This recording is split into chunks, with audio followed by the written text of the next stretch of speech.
Hello बच्चों, कैसे हैं आप सब। आप लोगों के हाफ ईयरली एग्ज़ाम ख़त्म हो चुके हैं और एनुअल एग्ज़ाम की प्रिपरेशन के लिए मध्य प्रदेश राज्य शिक्षा केंद्र के द्वारा आप लोगों को एनुअल एग्ज़ाम का कैरिकुलम और सिलेबस और साथ में प्रोजेक्ट वर्क दे दिया गया है। तो आज के इस वीडियो में हम क्लास 8 के इंग्लिश मीडियम स्कूल्स में जो सिलेबस कैरिकुलम और प्रोजेक्ट वर्क दिया गया है उसका डिटेल से डिस्क्रिप्शन में डिस्कस करेंगे कि आपके कौन कौन से चैप्टर आपकी क्लास 8 में हर सब्जेक्ट के साथ में आने हैं और उनमें जो प्रोजेक्ट वर्क दिया है उसको आपको कैसे पूरा करना है। तो सबसे पहले हम स्टार्ट कर रहे हैं इंग्लिश रीडर से, जो कि स्पेशल सीरीज है क्लास 8 की। और इस स्पेशल सीरीज़ में आप लोगों को चैप्टर एनुअल एग्ज़ाम में आने वाले हैं उसके बारे में भी मैं बता देता हूँ। यहाँ पर आपको आना है chapter 1 don't quit. Now chapter 2 the making of the missile man. Chapter 4 the Narmada the lifeline of Madhya Pradesh. यहाँ पर जो चैप्टर 3 दिया गया है आपकी बुक में, चैप्टर 3 को यहाँ से क्या किया गया है, एलिमिनेट कर दिया गया है, जो कि है द फ्लैश लाइट। इस चैप्टर को एलिमिनेट किया गया है राज्य शिक्षा केंद्र के द्वारा, तो इसको आपको नहीं पढ़ना है। Chapter 5 tree are the kindest thing I know. मतलब इस चैप्टर 5 में जो ट्रीज के बारे में बताया गया है उसको भी आपको पढ़ना है और उससे आपके एग्जाम में पूछा जाएगा। Now nothing you cannot do, chapter number 7. now the chapter number 9 the sacrifice। यहाँ पे चैप्टर नंबर 8 को एलिमिनेट कर दिया गया है, चैप्टर नंबर 6 को एलिमिनेट कर दिया गया है। चैप्टर नंबर 10 आपको पढ़ना है childrens who are wanted every hour. Chapter number 11 the cherry tree. Chapter number 12 how I taught my grandmother to read. Chapter number 13 Ahilyabai a great Indian queen. And chapter number 13 के बाद chapter number 14, 15, 16 को यहाँ से eliminate कर दिया गया है और सीधे चैप्टर नंबर 17 पढ़ना है Bismillah Khan the shehnai maestro. और उसके बाद चैप्टर नंबर 18 को भी यहाँ से एलिमिनेट कर दिया गया है।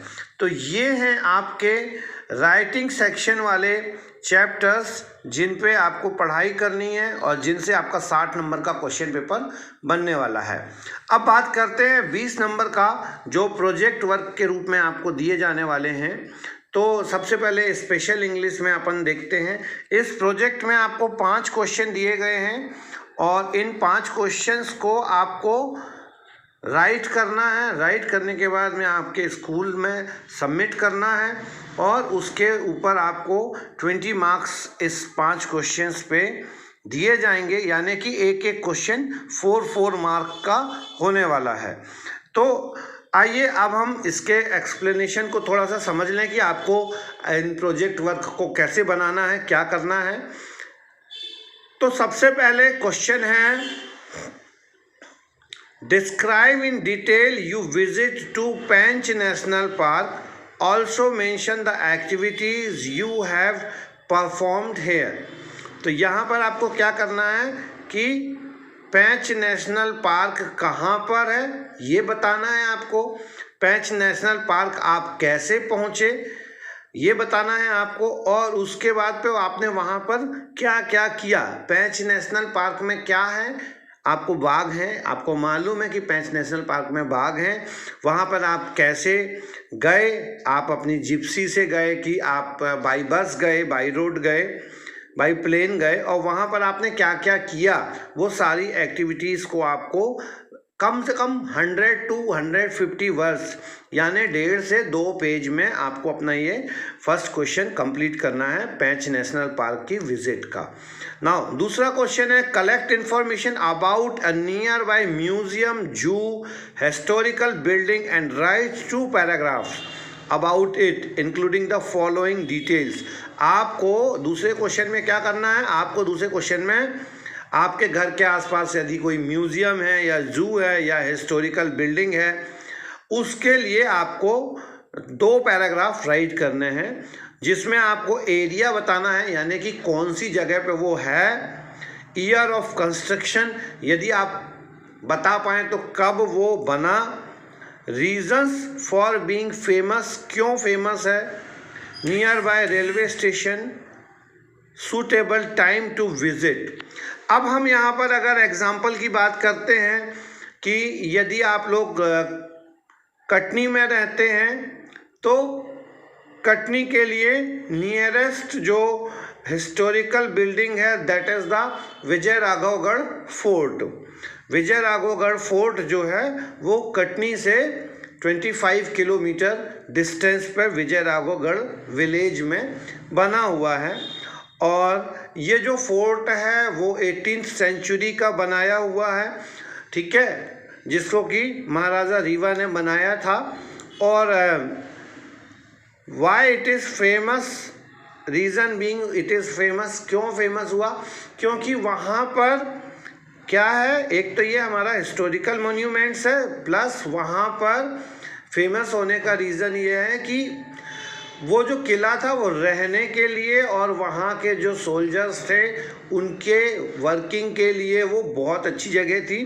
प्लस वहाँ से एक जो सुरंग है, एक टनल निकलती है, वो टनल जाकर के कहाँ खुलती है, यहाँ से 50 किलोमीटर दूर मैहर एक है, जो कि पहले ज़माने में राजाओं की महल हुआ करते थे, वहाँ राजा रहते थे, महाराजा मैहर रहते थे, तो वो मैहर में जा कर के खुलता था। That's why it is famous. And इसका जो नियरेस्ट रेलवे स्टेशन है वो आपका कटनी रेलवे स्टेशन है, और कटनी से आप आसानी से वहाँ पहुँच सकते हैं। और इसका सूटेबल टाइम जो है वो होल ईयर है, पूरे साल ये खुला रहता है, और इसके ओपनिंग टाइम सुबह 9 बजे से शाम को 5 बजे तक होते हैं। तो ये एक आपको 2 पैराग्राफ में मैंने बताया कि कैसे आप विजय राघवगढ़, अगर आप कटनी से बाहर के रहने वाले हैं तो आप किसी म्यूज़ियम के बारे में भी बता सकते हैं। आप अगर दिल्ली के हैं तो आप दिल्ली जू के बारे में बता सकते हैं, दिल्ली में इतने सारे हिस्टोरिकल मोन्यूमेंट्स हैं, आप कुतुब मीनार का बता सकते हैं, आप अगर आगरा में रहते हैं तो ताजमहल का, और यदि आप कंट्री के किसी भी पार्ट में रहते हैं तो नेचुरल सी बात है वहाँ पे आसपास में बहुत सारे हिस्टोरिकल मोन्यूमेंट्स, हिस्टोरिकल बिल्डिंग्स होती हैं। तो आपको ये पूरा 2 पैराग्राफ में बताना है कि कैसे आपने काम किया। नाउ थर्ड क्वेश्चन है, you have read the poem named English is amazing now. तो ये जो English is amazing now poem है, आपकी ये टेक्स्ट बुक की पोएम है, और इसका जो चैप्टर है वो है चैप्टर नंबर 8, और चैप्टर नंबर 8 जो है वो आपका एलिमिनेट किया गया है यहाँ से। देखिए आप चैप्टर नंबर 8 यहाँ पर नहीं दिख रहा है, तो जो चैप्टर्स एलिमिनेट किए गए हैं उनके उन्होंने क्या किए हैं, प्रोजेक्ट वर्क दे दिए हैं। तो चैप्टर नंबर 8 की ये एक पोएम है, चैप्टर है you have read a poem English is amazing now. तो उसमें आपको 2 क्वेश्चन करने हैं। Right 10 things in English that you find difficult. English में 10 कौन कौन सी चीज़ें हैं जिसको आपको लगता है कि वो डिफ़िकल्ट हैं। And now the second one is right 10 things in English that you find easy. अंग्रेजी में आपको कौन सी ऐसी 10 चीज़ें हैं जो आपको आसान लगती हैं। तो एक बार आप जब पोएम चैप्टर पढ़ेंगे इंग्लिश इज़ अमेजिंग तो आपको सारा कुछ समझ में आ जाएगा, और यदि टाइम रहेगा तो मैं इस चैप्टर का एक वीडियो बना करके डाल दूंगा जिससे आपको ये प्रोजेक्ट राइट करने में आसानी हो। Now the fourth question is visit a post office in your village, town और city, make a list of people who are working there, talk them about the work done and the facilities available there. आपको क्या करना है, आपके आसपास के किसी post office में जाना है, और पोस्ट ऑफिस में जाने के बाद में आपको वहाँ के लोगों से मिलना है, बात करना है। इसके लिए आपको जो डिटेलिंग है वो आपकी टेक्स्ट बुक। आपको क्या करना है, इस चैप्टर मतलब आपका जो chapter number handy at the post office, handy दो बच्चे रहते हैं जो पोस्ट ऑफिस जाते हैं, वहाँ की वर्किंग को देखते हैं, वैसे ही आपको भी कहा गया है। तो आप चाहो तो इस चैप्टर की हेल्प से काफ़ी कुछ आपको मदद मिल जाएगी इस क्वेश्चन को सॉल्व करने में। और उसके बाद में आपको एक पैराग्राफ लिखना है जिसमें आप ये सारी डिटेल्स के बारे में बताएंगे। तो इसके बाद पांचवा क्वेश्चन जो आता है आपके इंग्लिश रीडर का, वो है read any short story oblique play written by Rabindranath Tagore. ठीक है, and now write the story in English in your own words. मतलब आपको क्या करना है, रविंद्रनाथ टैगोर जी की किसी एक कहानी को या नाटक को पढ़ना है, और पढ़ने के बाद आपको उस पर एक स्टोरी अपने लैंग्वेज में लिखनी है। तो उसके लिए आपको क्या करना है मैं बताता हूँ। तो ये जो टॉपिक लिया गया है रविंद्रनाथ टैगोर जी का, ये लिया गया है आपके last chapter work is worship, जो कि एक पोयम है जो कि रविंद्रनाथ टैगोर जी ने लिखी थी। और आप उसमें से रविंद्रनाथ टैगोर जी की किसी आप गूगल सर्च पे चले जाएंगे और गूगल सर्च पे जाने के बाद स्टोरीज ऑफ रविंद्रनाथ टैगोर लिखेंगे तो you will get the story of the Rabindranath Tagore और any play of Rabindranath Tagore, और आप उसको बड़ी आसानी से कंप्लीट कर सकते हैं। तो ये तो था हमारा इंग्लिश का प्रोजेक्ट वर्क और इंग्लिश का सिलेबस, जो कि आपको इंग्लिश स्पेशल इंग्लिश रीडर जो कि राज्य शिक्षा केंद्र के द्वारा पब्लिश की गई है, इससे आपको मिलेगा। और उसके बाद अब हम आते हैं क्लास 8 के साइंस पे। क्लास 8 का साइंस जो कि आपका, इसको हम हिंदी में ले रहे हैं, इसका इंग्लिश वर्जन मैं आपको डाल दूंगा। तो इसमें आप सिलेबस देख लें, क्योंकि एक्सप्लेनेशन आपको करना है तो समझने में हिंदी में आपको आसानी रहेगी, इसीलिए मैंने इसका इंग्लिश वर्जन अभी इसमें नहीं लगाया है। आपको जो आपका इंग्लिश साइंस है, साइंस का चैप्टर नंबर 1 फसल उत्पादन एवं crop production and management, chapter number 1 crop production and management, chapter number 2 micro organisms, chapter number 3 eliminate कर दिया गया है, चैप्टर नंबर 4 एलिमिनेट कर दिया गया है, chapter number 5 fossil fuels coal and petroleum ये लिया गया है, कोयला और पेट्रोलियम। चैप्टर नंबर 6 दहन और ज्वाला, दहन एंड यानी, ठीक है। चैप्टर नंबर 7 लिया गया है preservation of plants and animals. Now chapter number 9 reproduction in animals, chapter number 10 adolescence, chapter number 11 force and pressure, chapter number 12 friction, chapter number 13 sound, chapter number 14 chemical effects of electric current, chapter number 15 natural disasters, और chapter number 16 light. तो ये आपके chapters हैं जो आपके annual examination में आने वाले हैं। और अब हम इसके बाद बात करते हैं साइंस में दिए जाने वाले प्रोजेक्ट वर्क की।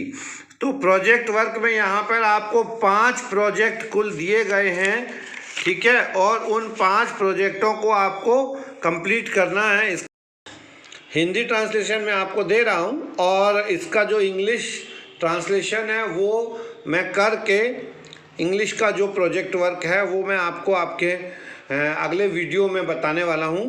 तो पहले अपन हिंदी में देख लेते हैं, तो जिससे आप लोगों को क्वेश्चंस बहुत आसानी से समझ में आ जाएं कि आपको करना क्या है, क्योंकि थोड़ा सा टफ है। इस तरीके के प्रोजेक्ट वर्क आपको पहले अलग तरह से दिए जाते थे। तो पहला प्रोजेक्ट है, इसमें आपको क्या करना है, जैसा कि हमने आप लोगों को पहले भी बताया है कि ऑब्जेक्ट लिखा जाएगा, ऑब्जेक्टिव, जो आपको ऑब्जेक्टिव है, फिर things to need, now procedure के बाद में रिजल्ट और रिजल्ट के बाद में कंक्लूजन। इस तरह से आपको करना है। तो इसमें क्या क्या दिया हुआ है आपको देखिए, आप अपने आसपास का अवलोकन कर निम्नानुसार प्रश्नों के उत्तर लिखिए। तो यहाँ पर आपको क्या करना है, 5 क्वेश्चन दिए गए हैं। इन 5 क्वेश्चंस को आपको क्या करना है, कलेक्ट करके इंफॉर्मेशन लिखना है। तो पहला है, आपको किन किन खेलों में रुचि है। ठीक है, आप मतलब what kinds of games you like, right any 5 names of that games you played and whether at the time of playing friction is working or not, it's supposed or opposed। मतलब आप किन किन खेलों में रुचि रखते हैं, कोई 5 खेलों के नाम जिनमें खेलते समय घर्षण या तो सहायता कर रहा है या विरोध कर रहा है। ठीक है, तो ऐसे 5 खेलों में आप पहला नाम आपके फेवरेट क्रिकेट का ले सकते हैं। क्रिकेट में फ्रिक्शन काम करता है। ठीक है, अपोज में भी और सपोर्ट में भी। फिर आप फुटबॉल का नाम ले सकते हैं, उसके बाद हॉकी भी आप ले सकते हैं। तो ऐसे 5 गेम्स के आप नाम दे देंगे। नाउ द सेकेंड है फ्रिक्शन, घर्षण को कौन कौन से कारक प्रभावित करते हैं। तो यदि आप अपनी साइंस की बुक में देखेंगे फ्रिक्शन चैप्टर में factors affecting to the friction, तो आपको वो 5 जो कैरेक्टर्स हैं वो लिख देना है। किसी कांच के गिलास अथवा किसी कुल्हड़ में से किसे पकड़ना आसान होगा और क्यों। तो आपको कांच का गिलास पकड़ने में दिक्कत होगी और कुल्हड़ को पकड़ने में दिक्कत नहीं होगी। क्यों नहीं होगी, क्योंकि ये फ्रिक्शन वहाँ पे वर्क करता है। जहाँ पर फ्रिक्शन ज़्यादा होता है तो हम आसानी से पकड़ सकते हैं, होल्ड कर सकते हैं। जहाँ फ्रिक्शन कम होता है तो वहाँ पर हम आसानी से पकड़ नहीं सकते हैं, स्लिप करेंगी चीज़ें। कल्पना कीजिए कि घर्षण अचानक समाप्त हो जाए तो इससे जीवन किस प्रकार प्रभावित होगा। ऐसी 10 परिस्थितियों की सूची बनाइए। फ्रिक्शन ख़त्म हो जाएगा तो आपको क्या क्या प्रॉब्लम्स आएंगी उसकी लिस्टिंग करना है। और लास्ट 5th क्वेश्चन है, ऐसे कोई कांच कार्य लिखिए जहां घर्षण हानिकारक होते हुए भी अनिवार्य है। ऐसे 5 वर्क काइंड्स लिखने हैं, यूजेस लिखने हैं जहां पर आपको फ्रिक्शन रिक्वायर्ड है परंतु वो आपके लिए डेंजरस भी है। Now the second question B, ऐसी दुकान पर जाइए जहां खेलों के जूते मिलते हैं। विभिन्न खेलों के जूते की तलियों का परीक्षण कीजिए। मतलब आपको क्या करना है, you have to visit any shop of shoe, मतलब जूते की दुकान, और वहाँ पर आपको क्या देखना है, शूज़ देखने हैं। और शूज़ देखने के बाद में आपको क्या खेलने में पहनने वाले जूते सामान्य जूतों के समान हैं। फिर आपको ये ऑब्जर्वेशन करना है कि whether the sports shoes are similar to the general shoes. तो आपका नेचुरल सी बात होगी कि आंसर होगा no. General shoes sports shoes से अलग होते हैं। खिलाड़ियों के जूते कीलदार क्यों बनाए जाते हैं। स्पोर्ट्समैन के जो शूज़ हैं उसमें स्पाइक्स क्यों होते हैं, क्योंकि उससे आपको फ्रिक्शन में सपोर्ट मिले, फ्रिक्शन कम हो जाए। खिलाड़ियों के जूते और बड़े वाहनों के टायरों में क्या समानता है और क्यों। तो आप देखेंगे उसमें स्पाइक्स लगे होते हैंगे और टायर्स, जो बड़े टायर्स होते हैं उसमें कटिंग मार्क होते हैं बड़े बड़े, जिससे कि टायर को सड़क के साथ में फ्रिक्शन मेंटेन करने में आसानी होती है। यदि सड़क वाहन के टायरों के बीच घर्षण ना हो तो क्या होगा, अगर फ्रिक्शन नहीं होगा तो क्या होगा, फ्रिक्शन नहीं होगा तो ट्रक या बड़े वाहन चल ही नहीं पाएंगे। क्या इनके सारे ये जो आपको 10 क्वेश्चन के आंसर देने हैं, 10 क्वेश्चन पे आपको 4 नंबर मिलने वाले हैं। आप ध्यान दीजिएगा, 10 क्वेश्चन पे आपको 4 नंबर मिलने वाले हैं। तो आपको आंसर्स बहुत बड़े बड़े या लेंदी नहीं लिखना है। इतना करना है कि 10 पेज के ये जो आंसर हैं वो आपके 10 क्वेश्चन के जो आंसर हैं वो नियर अबाउट आपके 1 पेज में फिनिश हो जाएं, 1 और 1.5 पेज में आपके ये फिनिश हो जाएं। Now the second project is किसी खेल, पौधशाला, नर्सरी अथवा बगीचे का भ्रमण कीजिए तथा निम्नलिखित जानकारी प्राप्त कीजिए। तो आपको क्या करना है कि या तो आपको किसी फील्ड पर जाना है, क्रॉप प्रोडक्शन जहाँ पर होता है, या नर्सरी में जाना है जहाँ प्लांट्स को बनाया जाता है। उसके बाद में आपको जनरल इन्फॉर्मेशन, यहाँ पर आपको क्या करना है दूसरे प्रोजेक्ट में, यहाँ पर आप ऑब्जेक्टिव लिखेंगे कि you have to visit any crop production field or nursery and observe the following। now उसके बाद में आपको ऑब्जर्वेशन देना है। बीज चयन का तरीका एवं महत्व, आपको जो सीड्स हैं उसको किस तरह से सिलेक्ट किया जाता है, क्यों किया जाता है, उसके बारे में लिखना है। फिर सिंचाई की विधियां कैसी हैं, कैसे वो अपना इरिगेशन करते हैं, ये आपका पूरा चैप्टर में है। उसके बाद अधिक शीत, अधिक गर्मी और अधिक वर्षा के मौसम में पौधों का क्या प्रभाव पड़ता है, उपयोग में आने वाले उर्वरक खाद कौन से हैं, फर्टिलाइजर्स और मैन्योर्स कौन कौन से यूज किए जाते हैं। ये आप you have to make one table over here.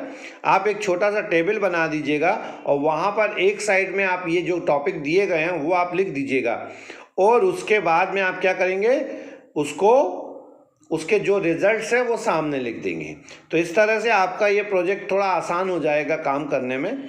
उसी का बी सेक्शन दिया है, कृषि में उपयोग आने वाली कुछ मशीन के चित्रों को एकत्र कीजिए और इन्हें फाइल में लगाकर उनके नाम लिखिए। तो आपको क्या करना है, आपको ट्रैक्टर जहाँ पर आपका हल होता है, फिर उसके बाद क्रेशर, बड़ा वाला क्रेशर, स्प्रिंकलर, ऐसे 5 चीज़ों को कलेक्ट करना है। 5 चीज़ों की फ़ोटो कलेक्ट करके उसको आपको अपनी फाइल में अटैच कर लेना है। उसी प्रोजेक्ट वर्क की बी सेक्शन में लिख करके ऑब्जेक्ट और उसके नाम लिख देना है। दूसरा, पानी की कमी वाले क्षेत्रों में सिंचाई किस विधि से की जाती है। तो पानी की कमी वाले क्षेत्रों में सिंचाई करने के लिए ड्रिप इरिगेशन और स्प्रिंकलर का यूज़ किया जाता है। कुछ पौधों को खेत में रोपित करने से पूर्व पौधशाला में क्यों उगाया जाता है। स्मॉल प्लांट्स जो कि नर्सरी में पहले ग्रो किए जाते हैं फिर खेत में लगाए जाते हैं, ऐसा क्यों करते हैं, क्योंकि उसकी स्ट्रेंथ कम होती है और अगर वो बीज से निकलने के बाद उनको पेड़ बनने में, पौधा बनने में समय लगता है। तो ये भी आपको पढ़ाया गया है काफ़ी डिटेल में, आप आसानी से कर सकते हैं। इसका एक एग्जांपल आप चाहो तो एक छोटा सा फोटो धान के खेत की, जिसमें कि लेडीज़ या जेंट्स या वर्कर्स धान के पेड़ लगा रहे हैं, ऐसी कोई पिक्चर भी आप उस वीडियो में लगा सकते हैं। तो बच्चों, इस वीडियो को बिल्कुल आप लोग स्किप मत कीजिएगा, क्योंकि इसमें आपके 6 सब्जेक्ट के प्रोजेक्ट वर्क के डिटेल में समझा रहा हूं, जो कि आपके अभी आने वाले एनुअल एग्जाम में बहुत काम आने वाले हैं। तो चलिए अगला क्वेश्चन देखते हैं। फसल के साथ कुछ पौधे प्राकृतिक रूप से उग जाते हैं, ये पौधे किस प्रकार हानिकारक हैं, ये भी आप लोगों ने पढ़ा है, आप आराम से लिख सकते हैं। और फसल की कटाई की विधियां क्या हैं, देखिए अभी मैंने आपको बताया थ्रेशर है, हैंड कटिंग है, तो ये विधियों के आपको नाम लिखना है। तो ये था आपका दूसरा प्रोजेक्ट। अब आते हैं हम तीसरे प्रोजेक्ट पे, थर्ड प्रोजेक्ट। साइंस का प्रोजेक्ट वर्क आप जल्दी कंप्लीट करिएगा, क्योंकि साइंस के प्रोजेक्ट में ज़्यादा क्वेश्चन हैं और टाइम भी लगने वाला है, क्योंकि आपको ऑब्जर्वेशंस भी करने पड़ेंगे। नेक्स्ट क्वेश्चन है, डोरी तथा कागज की गिलास की सहायता से खिलौना टेलीफोन बनाकर तैयार कीजिए। इसका एक सिरा अपने मित्र को कान पर लगाने के लिए कहें और दूसरा सिरा अपने मुंह के समीप लगाइए तथा बोलिए और प्रेक्षण लिखिए। ऑब्जर्वेशंस क्या करना है आपको, पेपर ग्लास और डोरी का यूज़ करके एक टॉय टेलीफोन बनाना है। यह आपकी बुक में बना हुआ है साउंड वाले चैप्टर में, चैप्टर नंबर जो लास्ट चैप्टर है साउंड, उसमें ये आपका बना हुआ है। वैसा एक टॉय आपको बनाना है और ऑब्जर्वेशंस लिखना है। कि यदि आप ज़ोर से बोलते हैं तो आपको आवाज़ कैसी सुनाई देती है, अगर आप धीरे बोलते हैं तो आपको आवाज़ कैसी सुनाई देती है, और अगर बीच में कोई खड़ा हो जाता है तो आपको आवाज़ सुनाई देती है कि नहीं देती है।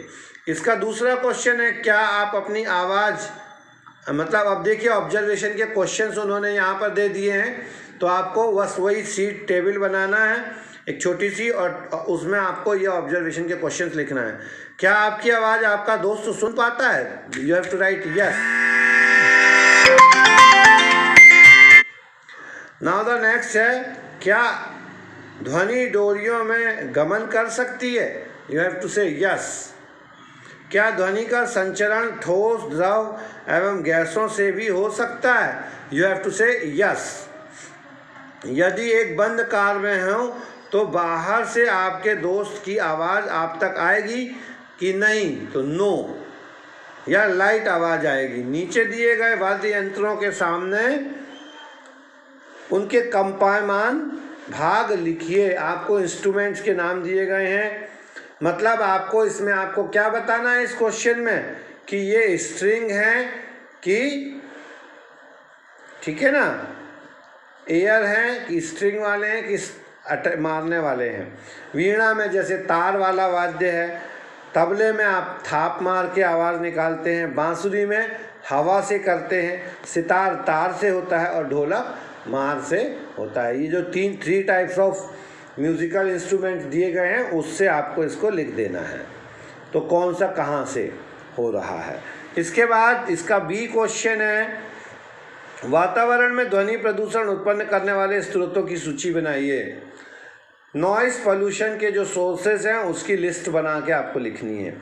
ध्वनि प्रदूषण मानव के लिए किस प्रकार हानिकारक है ना, एयर साउंड पोल्यूशन आपके लिए किस तरह से नुकसानदायक है, आपको इस पे काम करना है। शोर और ध्वनि में, नॉइस और सॉन्ग म्यूज़िक में डिफरेंस लिखना है। सारे क्वेश्चन मैं बार बार बोल रहा हूँ आप लोगों को, सारे क्वेश्चन जो है वो बड़े शॉर्ट में लिखने हैं, क्योंकि क्वेश्चंस ज़्यादा हैं और मार्क्स कम हैं, तो एक एक मार्क के क्वेश्चन है, इसलिए आपको ज़्यादा उसमें डिटेलिंग नहीं करना है। कुछ क्वेश्चन तो हाफ मार्क के भी हैं, ठीक है। तो यहाँ पे टोटल 10 क्वेश्चन हो रहे हैं और 4 मार्क का एक क्वेश्चन हो रहा है, मतलब कि आपको 0.4 मार्क्स मिलेंगे एक क्वेश्चन पे, छोटे वाले। महिलाओं की तुलना में पुरुषों की आवाज़ क्यों मोटी होती है?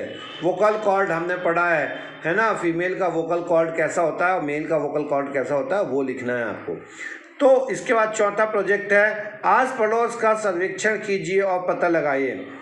पहला प्रश्न है, इसमें आपको 10 क्वेश्चन दिए गए हैं, 9 to 10 क्वेश्चन। आपको सारे क्वेश्चन के आंसर शॉर्ट में राइट आउट करना है। मैं बार बार बोल रहा हूँ, आंसर बहुत बड़े नहीं करना है। आपका आंसर 1 पेज से 1.5 पेज में सारे क्वेश्चन कंप्लीट हो जाने चाहिए, हार्डली 2 पेज लगना चाहिए।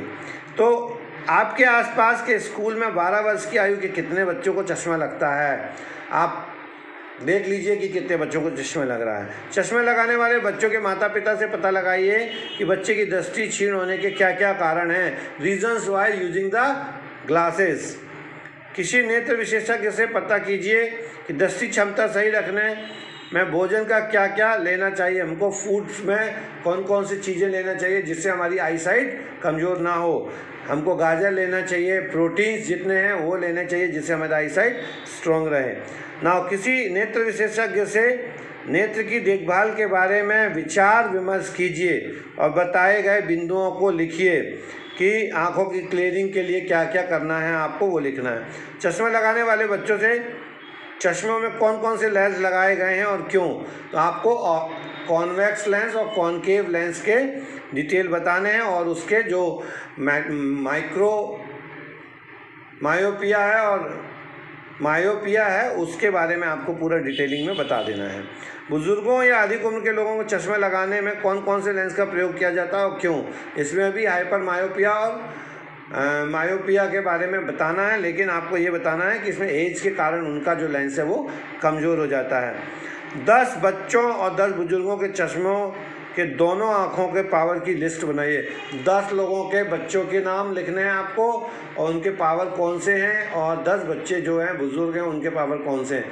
नेचुरल सी बात है, कुछ 10 बच्चों में से कुछ बच्चों के पावर ज़्यादा होंगे और कुछ बच्चों के पावर कम होंगे तो आपको उस हिसाब से अपनी वो लिस्ट में 10 बच्चे अपने आपके आसपास के जो 10 फ्रेंड्स हैं उनके नाम लिख के और उनको उनके चश्मे के नंबर के बारे में बताना है। टीवी एवं मोबाइल से होने वाले दुष्प्रभावों को अपने शब्दों में बड़ों से पता लगाकर लिखना है। मतलब what are the side effects of mobile and television, तो उसके बारे में आपको राइट आउट करना है। और चक्षु विकृति युक्त विद्यार्थियों से पूछिए कि वे किस प्रकार पढ़ते हैं और वे वस्तुओं, बाधाओं तथा मुद्रा के विभिन्न नोटों को कैसे पहचानते हैं। मतलब जिनको आई साइट प्रॉब्लम है, जिनको कम दिखाई देता है या बिल्कुल नहीं दिखाई देता है, उन लोग नोट कैसे पहचानते हैं, चीज़ों को कैसे पहचानते हैं, उसके बारे में आपको राइट आउट करना है। Now the 10th question is नेत्रदान के विषय में जानकारी एकत्र करके लिखिए। हमको आई डोनेशन किस तरह से करना पड़ता है, हमको आई बैंक में जाना पड़ता है और आई बैंक में जाके रजिस्टर्ड करना होता है। फिर जब हमारी डेथ हो जाती है या किसी की भी डेथ हो जाती है तो विद इन 24 आवर्स हम आई बैंक वालों को इन्फॉर्म करते हैं और वो आते हैं और आने के बाद में आपके आइज़ को निकाल करके विद इन 24 आवर्स उसको जिनको रिक्वायर्ड पर्सन्स हैं उनको दे दिया जाता है, लगा दिया जाता है, क्योंकि 24 आवर्स तक आई डेड नहीं होती हैं। तो ये था आपका चौथा प्रोजेक्ट। और इसके बाद है 5वां प्रोजेक्ट जो कि है नेचुरल डिजास्टर से प्राकृतिक घटनाओं पर आधारित निम्नलिखित बिंदुओं के पर प्रोजेक्ट तैयार कीजिए। 10 क्वेश्चंस, इसमें 5 क्वेश्चंस दिए गए हैं और 7 क्वेश्चंस हैं, तो आपको वो 7 क्वेश्चंस कंप्लीट करने हैं। पहला प्रकृति विनाशकारी परिघटनाएं कौन कौन सी हैं, नाम लिखिए। What are the names of natural disasters, name them. तड़ित झंडा के समय यदि आप घर के बाहर खुले स्थान में हैं तो मतलब क्या हुआ, तड़ित झंझा मतलब जो आपका लाइटनिंग, थंडर एंड लाइटनिंग है, वो थंडर एंड लाइटनिंग के टाइम पे आप बाहर खुले स्थान में हैं तो आपको क्या सावधानी, क्या प्रिकॉशंस रखनी चाहिए थंडर और लाइटनिंग जब होता है। मौसम विभाग यह भविष्यवाणी करता है कि किसी निश्चित दिन तड़ित झंझा की संभावना है और मान लीजिए उस दिन आपको बाहर जाना है तो क्या आप छतरी लेकर जाएंगे। आप अपने उत्तर की व्याख्या कीजिए। जिस दिन आपको थंडर एंड लाइटनिंग है उस दिन ज़्यादा थंडर एंड लाइटनिंग होनी है तो क्या आप बाहर निकलना तो छत्ता लेके जाएंगे, नहीं, आप कभी छत्ता लेके नहीं जाएंगे। क्यों? क्योंकि उसमें आपको लाइटनिंग आपके ऊपर डायरेक्ट इफ़ेक्ट कर सकती है, इसलिए हमको रेनकोट या ऐसी चीज़ लेनी चाहिए और खुले स्थानों से निकलकर जाना चाहिए। ठीक है, तो ये आप अपने लिख देंगे आंसर में। भूकंप के झटके लगने की स्थिति में यदि आप अपने घर में हैं तो क्या उपाय करेंगे। मतलब अब अर्थक्वेक अगर आ गया है और आप घर के अंदर हैं तो आप क्या करेंगे, आपको क्या करना है, आपको किसी टेबल या सेफ सॉलिड चीज़ के नीचे घुस के बैठना है, सिर को बचाना है। इसको आप लिख सकते हैं, आपके पास बुक में बहुत सारा स्टडी मटेरियल थंडर और लाइटनिंग के लिए है। आप अपने माता पिता से भूकंप के द्वारा जनजीवन पर संपत्ति के अपार क्षति के बारे में जानिए। उस समय के समाचार पत्रों तथा पत्रिकाओं से भूकंप द्वारा हुई क्षति को दर्शाने वाले चित्र एकत्रित कीजिए तथा अपनी फाइल में लगाकर इन भूकंप द्वारा लोगों में क्षति के संबंध में रिपोर्ट बनाइए। तो आपको क्या करना है, आपको जो भूकंप आते हैं, ठीक है, उस भूकंप के बारे में आपको जानकारी निकालना है। आप चाहो तो गूगल में जाओगे तो जो मेजर भूकंप आए हैं उनके फ़ोटोज़ भी आपको वहाँ पर मिलेंगे और डिटेल इन्फॉर्मेशन मिलेंगे। उसको फिर आप कलेक्ट कर लीजिए और कलेक्ट करने के बाद में अर्थक्वेक के बारे में आप एक अपने हिसाब की रिपोर्ट बनाइए और उस रिपोर्ट के सामने आप उन पिक्चर्स को जो आप निकाल रहे हैं चिपका दीजिए, जिससे क्योंकि आज के समय पे हम जहाँ रहते हैं वहाँ पर अर्थक्वेक की पुरानी फ़ोटोज़ मिलना मुश्किल है, इसलिए आप इसमें मोबाइल से या लैपटॉप से या जो साइबर कैफ़ेज़ हैं वहाँ से जा कर के और फोटोज़ निकलवा सकते हैं। त्वरित चालक क्या है, इसका क्या उपयोग है और इसका चित्र स्पष्ट कीजिए। आप थंडर और लाइटनिंग से बचने के लिए हर कोई अपनी बिल्डिंग में क्या करता है, त्वरित चालक लगवाता है और उसका उपयोग क्या है वो बताना है और चित्र बनाना है। तो उसको आपको क्या करना है कि उपयोग में तो आप लिख देंगे क्या कि जब लाइटनिंग होती है तो वो अपने पास खींच लेता है और उसका कनेक्शन अर्थ से होता है। तो जो लाइटनिंग आती है, जो हैवी पावर की लाइटनिंग आती है, वो अर्थिंग के थ्रू ज़मीन के नीचे चली जाती है और हमको नुकसान नहीं होता है। तो इस प्रकार से इस वीडियो में हम डिस्कस कर रहे हैं साइंस के और इंग्लिश के प्रोजेक्ट वर्क की डिटेल इन्फॉर्मेशन, और बहुत जल्दी मैं आपको दूसरा एक वीडियो बना के भेजने वाला हूं जिसमें आप पढ़ेंगे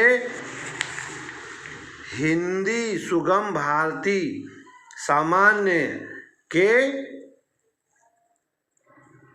प्रोजेक्ट वर्क और उससे रिलेटेड क्वेश्चन। ठीक है, क्या करना है आपको, क्या मिलने वाला है, हिंदी सुगम भारती के प्रोजेक्ट वर्क, उससे रिलेटेड क्वेश्चंस और उनके सॉल्यूशन। तो जिन लोगों ने अभी तक हमको जोड़े नहीं हैं, जुड़ जाएं, जिससे आप लोगों को ये आने वाले टाइम में प्रोजेक्ट वर्क में आसानी हो जाए। और इसके बाद अगले वीडियोस में मैं आपको क्योंकि हर स्कूल में अलग अलग सिलेबस की बुक्स चल रही थी और अब एमपी बोर्ड के या जो एलिमिनेटरी एजुकेशन में राज्य शिक्षा केंद्र के द्वारा सामान्य हिंदी पढ़ना पड़ रही है, तो उस सामान्य हिंदी या स्पेशल इंग्लिश या संस्कृत में आपको बहुत परेशानी हो रही होगी। तो आप लोगों की हेल्प के लिए मैंने ये वीडियोस बनाए हैं।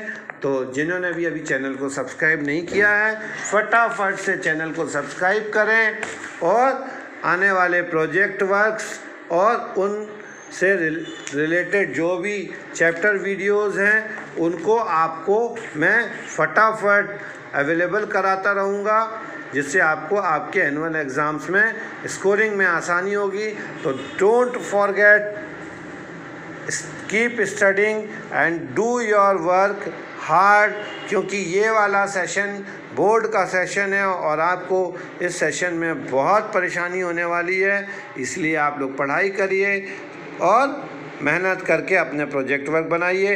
अगले टॉपिक्स पे मैं बहुत जल्दी मिलने वाला हूँ। जिन्होंने चैनल को अभी भी सब्सक्राइब नहीं किया है, सब्सक्राइब कर लें और ज्वाइन करें और अपने प्रॉब्लम्स को सॉल्व करें। Thank you, keep watching and keep study.